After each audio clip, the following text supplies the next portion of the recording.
Hola chicos, ¿qué tal? Muy buenos días a cada uno de ustedes. El día de hoy vamos a motivar a los niños y a las niñas a percibir los sonidos que se producen en su cuerpo a fin de que puedan continuar conociéndolos. Así que nuestro tema del día de hoy es ¿qué dicen los sonidos de mi cuerpo? Y la pregunta del día de hoy es ¿será posible que nuestro cuerpo produzca sonidos? ¿Has realizado sonidos con tu cuerpo? Muy bien chicos, el día de hoy vamos a escuchar y observar algunos sonidos que produce nuestro cuerpo.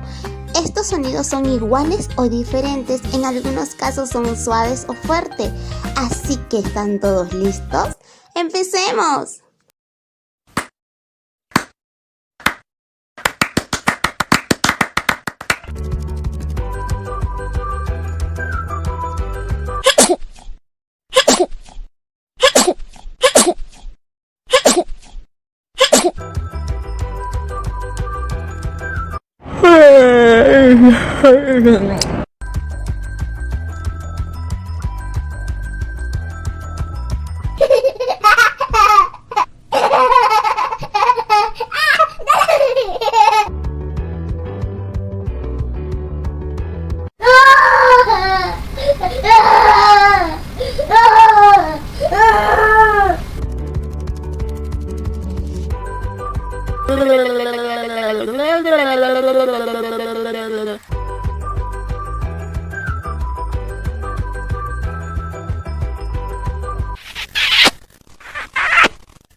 Muy bien chicos, nuestro cuerpo también produce sonidos de acuerdo a nuestro estado de ánimo. Cuando estamos alegres, cuando aplaudimos, lloramos, incluso cuando estamos durmiendo.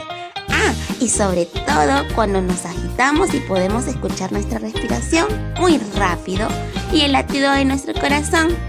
Muy bien, llegó el momento del reto. Vamos a invitar a nuestros niños y niñas a realizar estos sonidos con su cuerpo. Papá y mamá, puedes realizar las siguientes preguntas. ¿Qué sonido podrías hacer solo con la boca? Y luego con la boca y las manos y así con todas las partes de su cuerpo. Muy bien, ahora sí me despido y no olvides seguir cuidándote.